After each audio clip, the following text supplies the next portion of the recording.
Pegue a palavra de Deus e abra no Evangelho de João, capítulo 12. Eu vou ler apenas o versículo 7.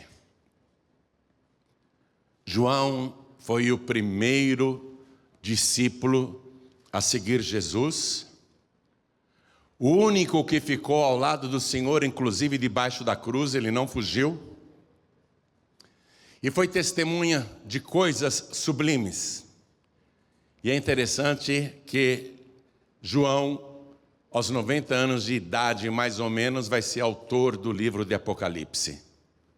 Todos os outros discípulos já tinham morrido, alguns decapitados, outros crucificados de cabeça para baixo, outros mortos à espada, outros apedrejados. Mas João, velho, estava preso na ilha de Pátimos por causa da pregação do Evangelho. Que velhinho perigoso, não? Tinha que ser preso aquele velhinho, terrorista. Aquele velhinho de 90 anos era um terrorista, porque ele pregava que Jesus foi morto sim, mas ressuscitou e está vivo pelos séculos dos séculos.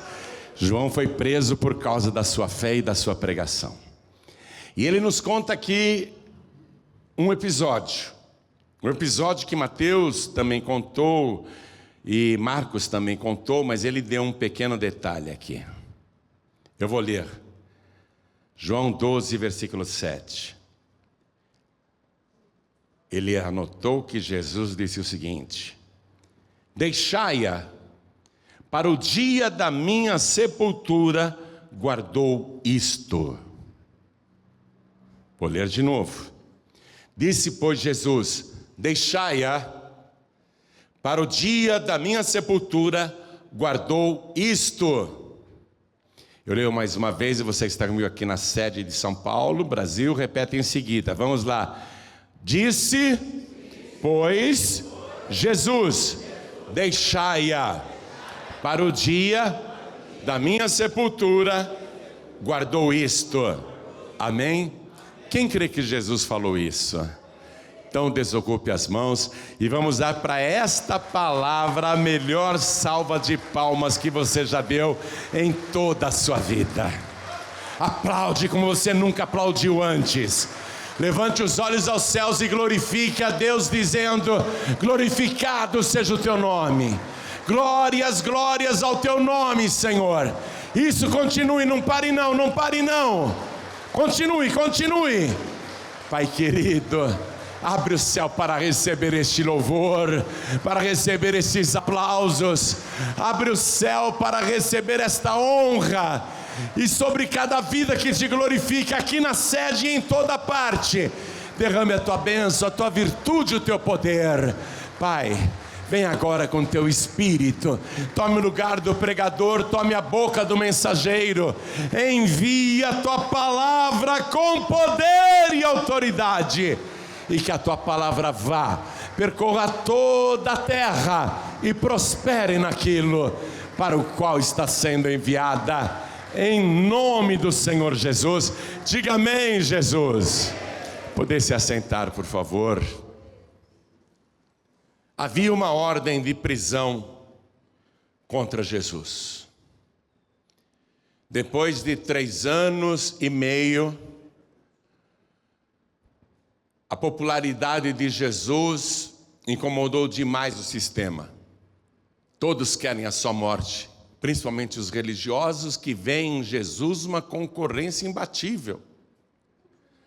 Porque Jesus realizou sinais que nunca antes na história da humanidade alguém, ou profetas, ou homens de Deus, conseguiram realizar. Então era notório que Jesus realmente tinha poder para fazer aquelas coisas. E apesar de toda a difamação contra ele, porque diziam que ele era um falso profeta, que ele era um enganador, que ele era um mentiroso, que ele era um ilusionista, que ele era alguém com outras intenções, apesar de toda a difamação, diziam até que ele era endemoniado, diziam que era pelo diabo que ele operava as curas e milagres. Então o diabo era muito bonzinho, né? Porque nunca Moisés abriu o olho de um cego e Jesus curou um cego. O diabo nunca tinha curado um leproso, nem profeta nenhum, mas Jesus curou muitos leprosos.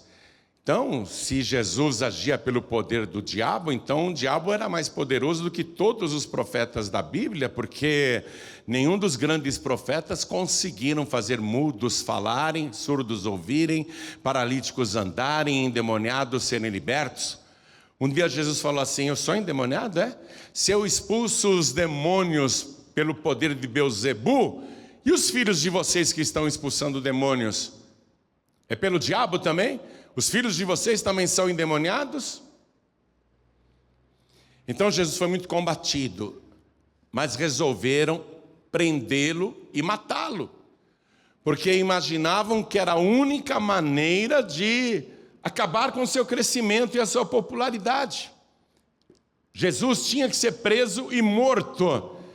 E o mais alto sinédrio, a mais alta corte de Israel, as autoridades de Israel, expediram uma ordem de prisão que se espalhou. Diz aqui, eu vou ler o Evangelho de João, capítulo 11, versículo 57. Ora, os principais dos sacerdotes e os fariseus tinham dado ordem para que, se alguém soubesse onde ele estava, o denunciasse para o prenderem. Eles queriam prender Jesus para matar.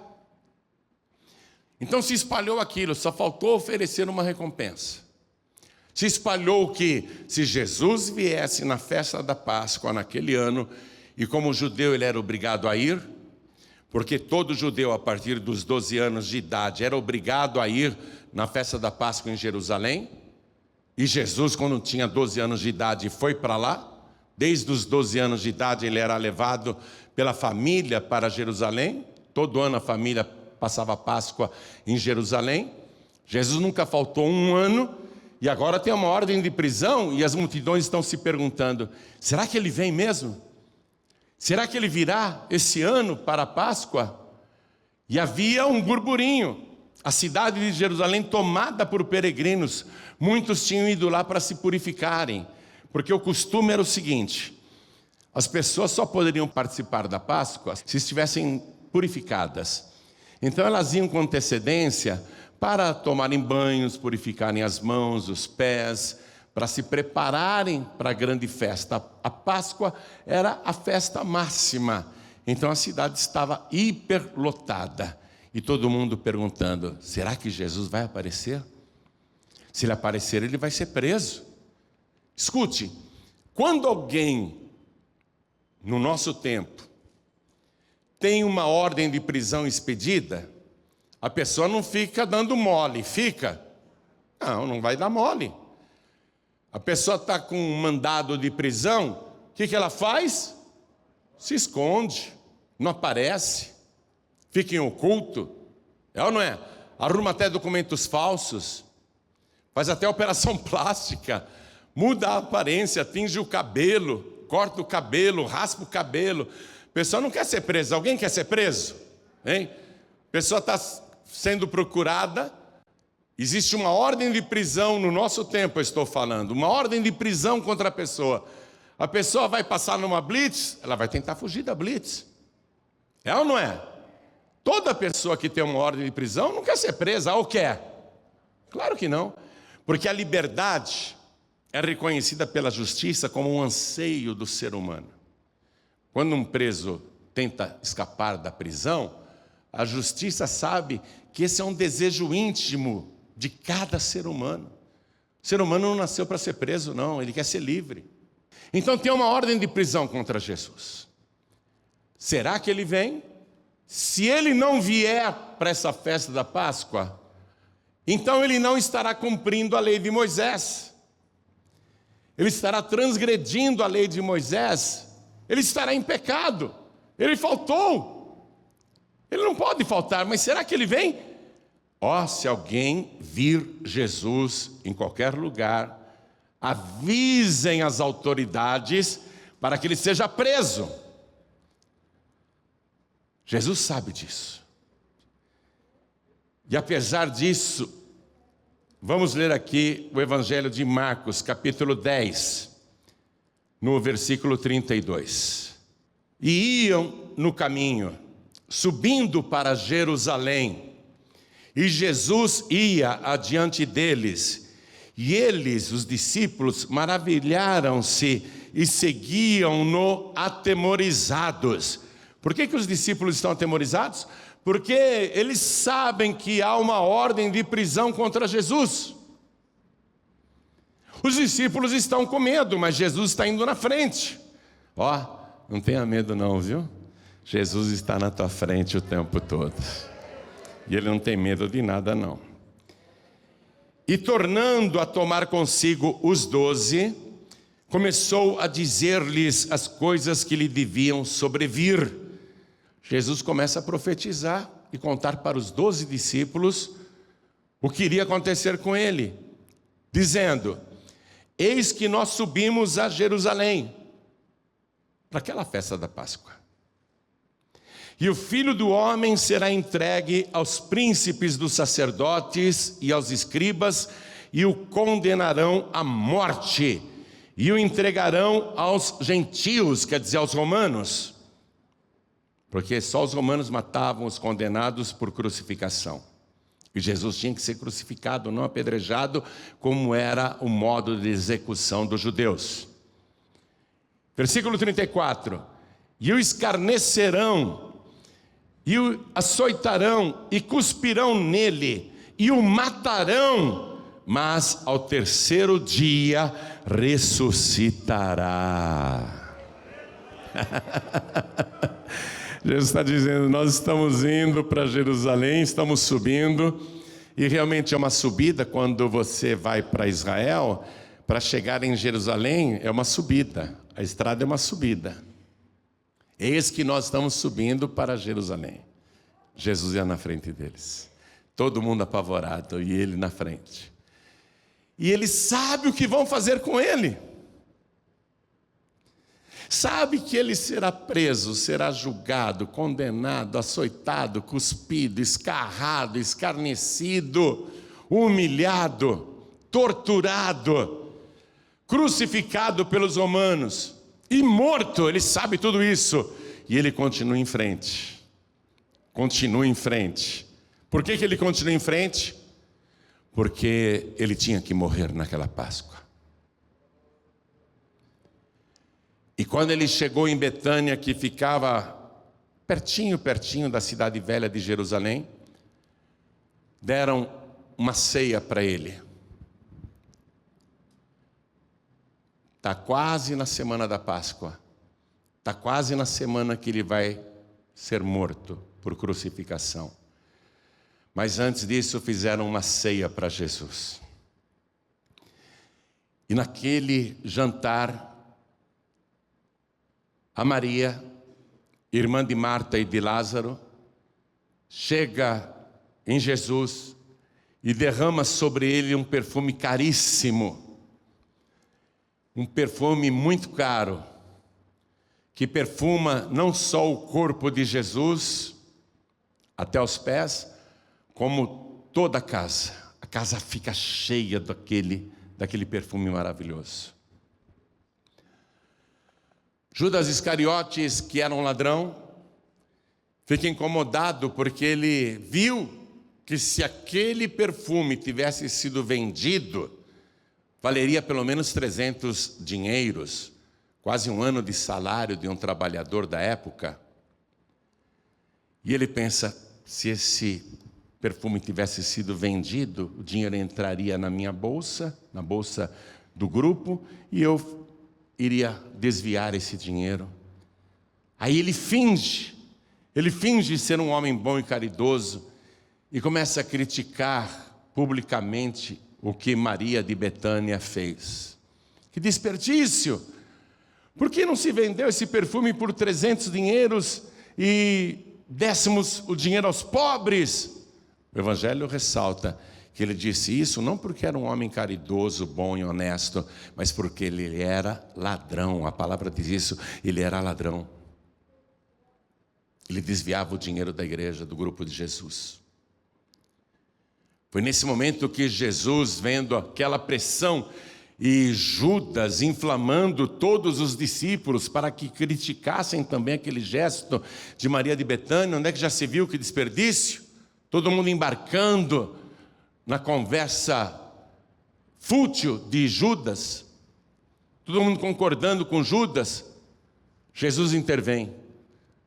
Foi aí que ele disse: deixai-a, deixai-a. Estão incomodando a mulher, estão pressionando a Maria. Deixai-a, para o dia da minha sepultura guardou isto. Por que Jesus falou dessa maneira? Porque Jesus sabe que naquela semana, daqui 7 dias, ele será preso, julgado, condenado, torturado, crucificado e morto. Jesus sabe até que hora ele vai ser pregado no madeiro, às 9 horas da manhã, naquela sexta-feira. E Jesus sabe até que horas ele vai render o Espírito, às 3 horas da tarde. E por que Jesus sabe desses 2 horários? Porque no templo de Jerusalém, na Páscoa, 2 cordeiros eram mortos. Um às 9 horas da manhã e outro às 3 horas da tarde. E Jesus Cristo é o Cordeiro de Deus que tira o pecado do mundo. Jesus sabe que ele vai morrer ali, no Monte Calvário. E sabe que às 3 horas da tarde de sexta-feira, depois que render o Espírito, ele terá de ser sepultado no mesmo dia, para que o corpo não fique no madeiro. E que não haverá tempo de fazer um funeral como ele merecia. Com muito choro, com carpideiras, com homenagens, com discursos, cerimônia demorada. Ele sabe que não haverá tempo para isso. E como que os judeus tinham o costume de sepultar os mortos, além de toda homenagem que faziam, numa cerimônia longa, eles pegavam o defunto, lavavam e depois perfumavam o corpo inteiro do cadáver. Depois enrolavam em panos e levavam para uma gruta e colocavam sobre uma espécie de laje no chão, uma pedra. E o corpo ficava ali, dentro da gruta. Jesus sabe que não haverá tempo de receber um funeral decente. Ele sabe que vai morrer às 3 horas da tarde. E antes que a sexta-feira acabe e comece o sábado, ele tem que estar no sepulcro. Não haverá tempo de fazer um funeral mais cerimonioso, com muitas homenagens. O ritual de fazer tudo aquilo, lavar o defunto com muito capricho, perfumar o cadáver com muito capricho, uma cerimônia demorada. Ele será sepultado às pressas. E naquele jantar, Jesus está dizendo isso. Essa mulher que pegou esse perfume e derramou sobre a minha cabeça e ungiu todo o meu corpo. Não critiquem essa mulher, porque ela guardou isso para o meu funeral. Ou seja, uma semana antes de morrer, Jesus já é um cadáver. Ele está lá sentado entre homens, ele está participando da ceia, mas ele já sabe que é um cadáver. Ele não vai fugir da morte. Primeiro, não fugirá da morte, porque vai morrer por todos os pecadores e no lugar dos pecadores. E segundo, não fugirá da morte de jeito nenhum, porque ele dizia: para isso eu vim ao mundo. Terceiro, ele é o Cordeiro de Deus que tira o pecado do mundo. E quarto, ele não tem medo da morte, porque sabe que depois de morto, sepultado, no terceiro dia ressuscitará. ninguém pode destruí-lo, ninguém pode vencê-lo, nem a morte. Pelo contrário, é Ele que vai vencer a morte. Jesus Cristo vai enfrentar tudo. Há uma ordem de prisão contra Ele. Quem souber de Jesus, denuncie. Será que Ele vem para Jerusalém? Será que Ele vem para a Páscoa? Será que Ele vai aparecer? Será que Ele vai ter coragem de vir, sabendo o perigo que está correndo? Jesus poderia entrar em Jerusalém com um capuz sobre a cabeça, um manto bem comprido, disfarçado, bem discreto. Ele poderia fazer isso. Há uma ordem de prisão, uma ordem de morte contra ele. Mas ele não vai entrar disfarçado em Jerusalém. Ele vai dizer para os discípulos: tem uma aldeia aqui perto, vão até lá. Tem um jumentinho que está amarrado na cerca, um jumentinho que nunca homem algum montou. Desamarrem o jumentinho e me tragam. E se alguém vir vocês e perguntar: o que é que vocês estão fazendo? Por que vocês estão pegando esse jumentinho? Digam: o mestre precisa dele. E os discípulos foram até lá, estava o jumentinho amarrado na cerca. Foram desamarrar o jumentinho que nunca homem algum tinha montado. E aparece o dono do jumento: ei, o que vocês estão fazendo aí, pegando meu jumento? O mestre precisa dele, pode levar. No mínimo aquele dono do jumentinho era alguém que Jesus já tinha curado, abençoado, libertado, ou alguém da sua família tinha sido beneficiado por ele. Pode levar. Aí traz o jumentinho para Jesus. Os discípulos colocam suas roupas e mantos como se fosse uma cela e ajudam Jesus a sentar no jumentinho. Jesus, ao invés de entrar disfarçado em Jerusalém, ele vai descer ali o Monte das Oliveiras, montado naquele jumentinho. E a multidão vai começar a dizer: olha Jesus, é Jesus, Ele veio. E as multidões se alegravam e cantavam: Hosana, bendito aquele que vem em nome do Senhor, bendito o Rei de Israel. E eu, se estivesse lá, eu diria: bendito o Rei de toda a terra. E ali estava se cumprindo a profecia escrita no livro de Zacarias, 500 anos antes de acontecer. No capítulo 9, versículo 9: alegra-te muito, ó filha de Sião. É o nome de Jerusalém. Jerusalém tem lá o Monte Sião. Alegra-te muito, ó filha de Sião. Eis aí vem o teu rei, manso e humilde, pobre, montado sobre um jumentinho, filho de uma jumenta. E as multidões não perceberam isso, que naquele momento Jesus estava cumprindo essa profecia, porque toda palavra que Deus tinha dito com antecedência teria de se cumprir fielmente. E Jesus dizia: eu vim cumprir a palavra. Então as multidões se alegraram, só se tocaram sobre a profecia de Zacarias depois que ele ressuscitou, depois que ele subiu aos céus. Os discípulos estudando os livros antigos: opa, foi isso que aconteceu com Jesus.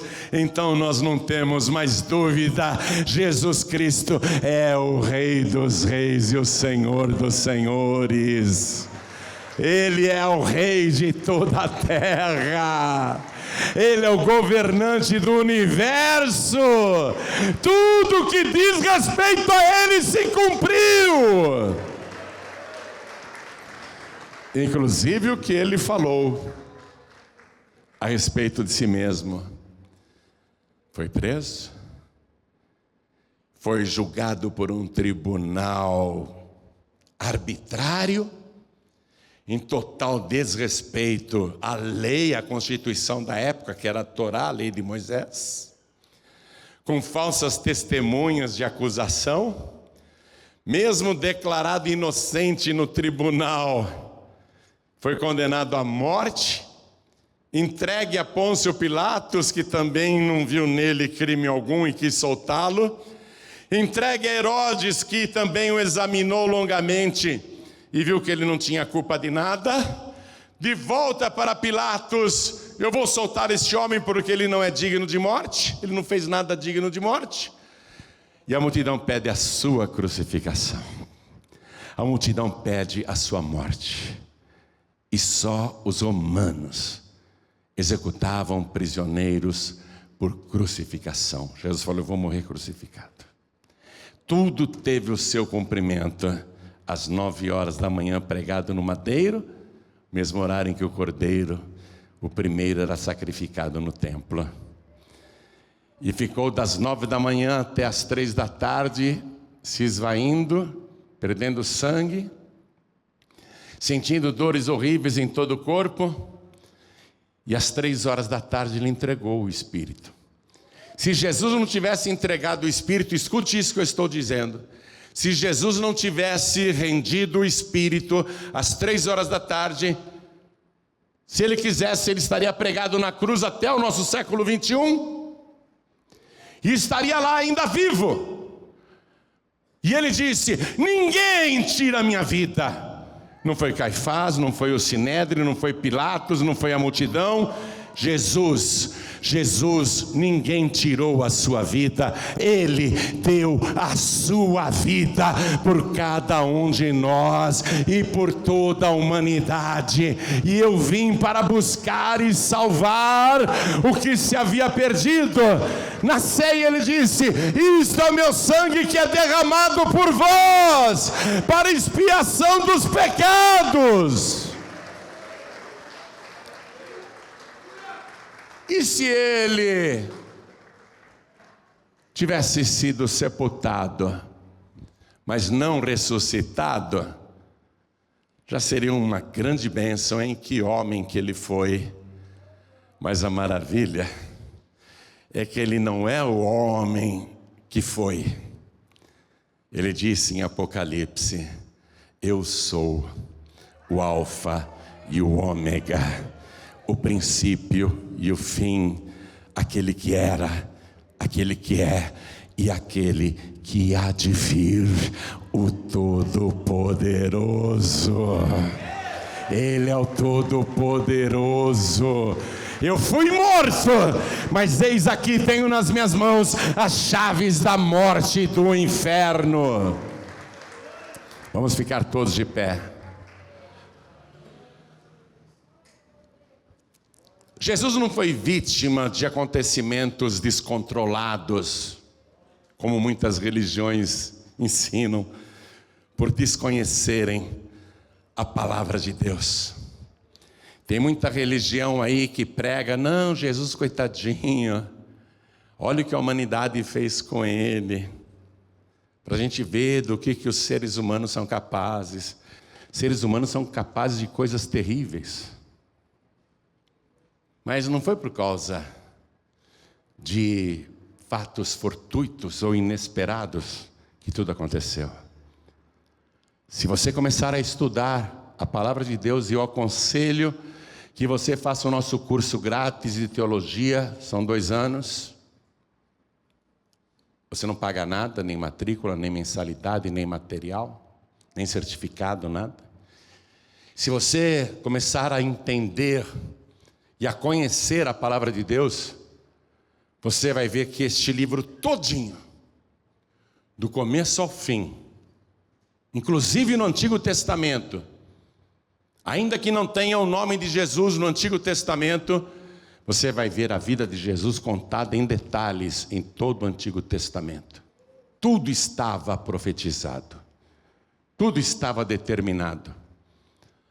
Até aquele momento em que ele diz: eu tenho sede, porque faltava cumprir a última profecia. Ele na cruz, depois de tantas horas ali agonizando, ele diz: eu tenho sede.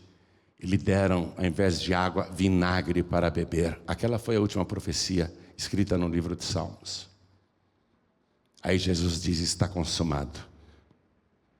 A vida dele foi por nossa causa. Tudo que ele sofreu, padeceu. Aliás, eu vou além. Foi até antes de você nascer, antes de eu nascer e antes de qualquer ser humano ter nascido. Porque o livro de Apocalipse diz que Jesus Cristo é o Cordeiro de Deus, que foi morto desde a fundação do mundo. O homem ainda não andava sobre a terra, mas já estava combinado que Jesus iria morrer por toda a humanidade. Eu não sei por que você não entrega a vida para Jesus, fica indo atrás de religiões furadas, acreditando em santinhos, santinhas, em gente morta que continua morta. Eu não sei por que você continua com essa fé em espíritos e entidades.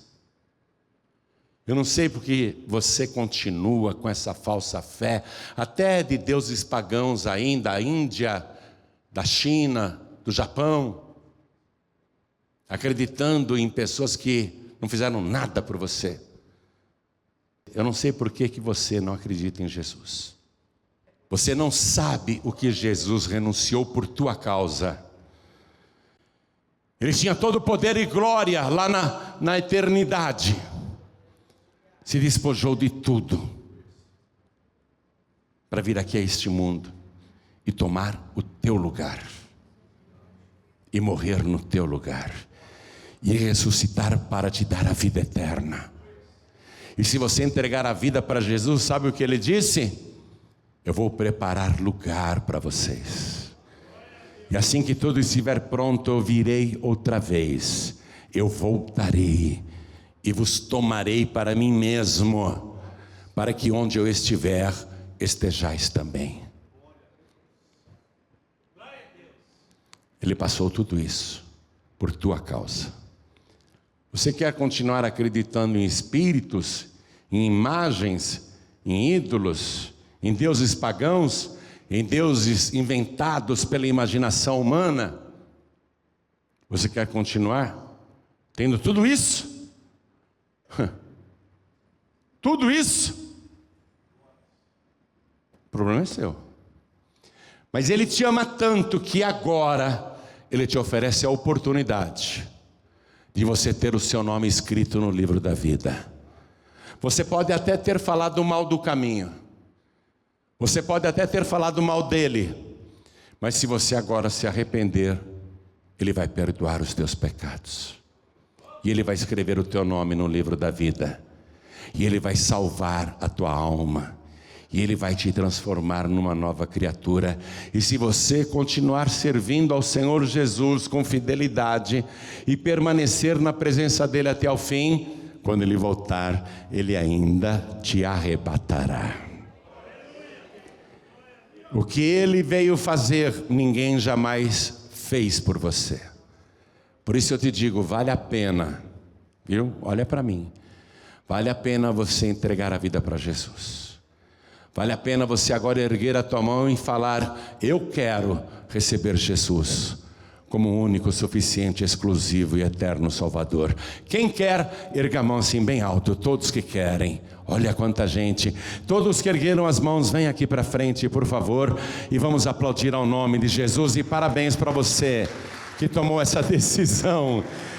Parabéns, eu fico feliz por tua vida. Eu fico feliz por você. Eu fico feliz porque você tomou essa decisão. Me dá a mão aqui, quero cumprimentar vocês. Me dá a mão, quero cumprimentar vocês. Vamos aplaudir mais ao nome de Jesus, porque está chegando mais gente. Eu quero pegar na tua mão, quero olhar no teu olho, sabe por quê? Porque a gente vai se encontrar nas nuvens dos céus. Nós vamos caminhar juntos até a Nova Jerusalém, a Jerusalém celestial. Nós vamos estar lá na glória. Vem, minha amada, vem aqui. Quem mais? Olha, mesmo com dificuldade, ela está vindo para entregar a vida para Jesus. Vamos aplaudir ao nome de Jesus. Parabéns, parabéns.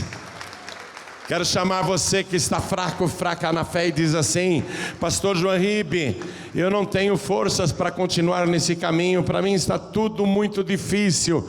Vem aqui para frente, por favor, que nós vamos orar. E Jesus veio para te dar poder, poder para vencer.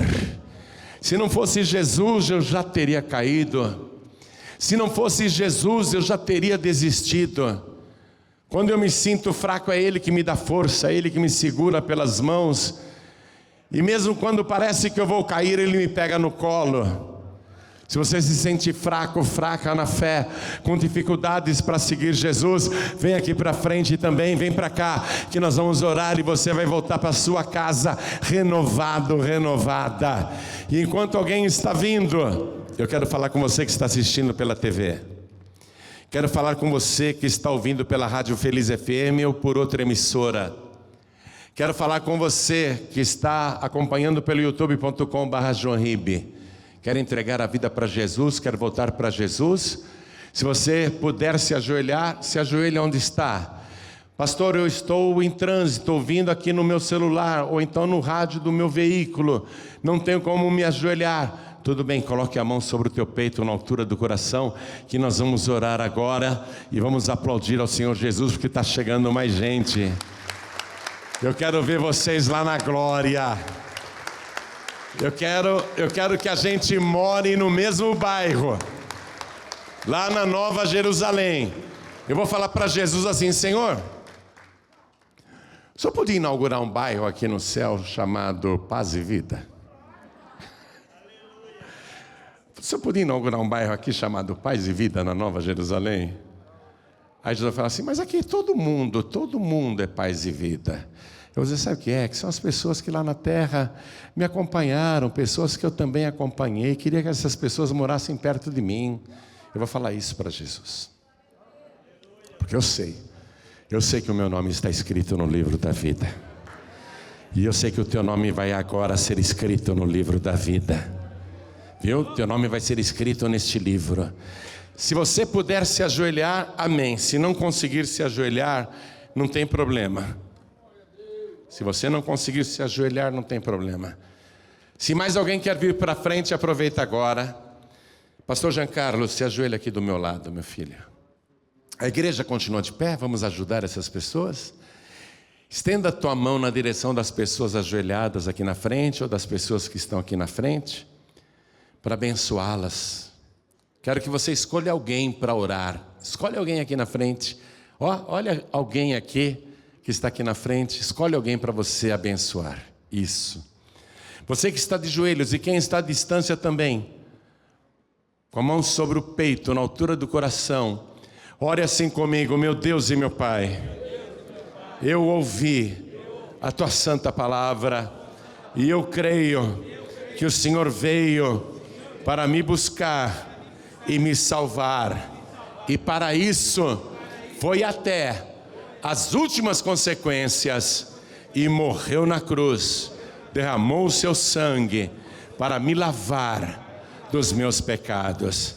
Agora, Senhor, apaga o meu passado, leva as minhas iniquidades, perdoa as minhas transgressões e escreve o meu nome no teu santo livro, o livro da vida, e me dê também do teu Santo Espírito para me ajudar nos dias que ainda tenho neste planeta. Eu quero perseverar até o fim e preciso da tua ajuda. Vem, Senhor, me guarda, me livra de todo mal, e quando o Senhor voltar, me leve contigo, porque a minha alma suspira para estar contigo por toda a eternidade, e eu tenho esse direito, porque eu declaro que o Senhor Jesus é o meu único, suficiente, exclusivo e eterno Salvador, para todos sempre. Amém. Continua assim, pastor Giancarlo Palharim agora é teu pastor, e ele vai orar por você e eu também. Glória a Deus. Pai querido e Deus amado, Deus Todo-Poderoso, nesse instante, assim como Maria que derramou aquele tão caro e raro perfume, muitas vidas agora estão ajoelhadas na tua presença, Senhor Jesus Cristo, Rei dos Reis, estão derramando o seu coração. Existem pessoas aqui na tua presença de joelhos, derramando também lágrimas, Senhor. Recebe esta oferta, recebe este louvor, recebe este amor, recebe esta confissão, recebe esta declaração, Senhor. É sincera, é verdadeira, é uma confissão de fé. Recebe então e escreve cada um destes nomes, o nome deste homem, o nome desta mulher, o nome desta senhora, deste senhor, deste jovem, desta jovem. Escreve aí no céu, escreve aí no teu livro, o livro da vida do Cordeiro, e nos fortalece com o teu Espírito Santo, e nos transforma, e vai nos ajudando a cada instante, a cada dia com teu Espírito.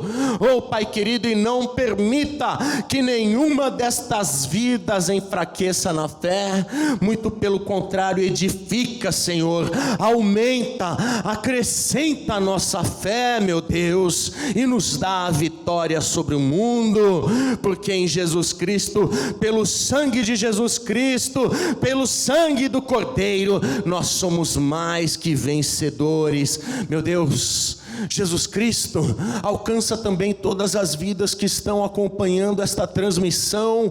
Alcança este homem, esta mulher que decidiu se render e entregar sua vida para Jesus, porque todos nós agora confirmamos e declaramos: Jesus Cristo é o Senhor, Ele é o Rei dos Reis, Ele é o nosso único, suficiente, exclusivo e eterno Salvador para todos sempre. E amém, Jesus. Diga amém, Jesus.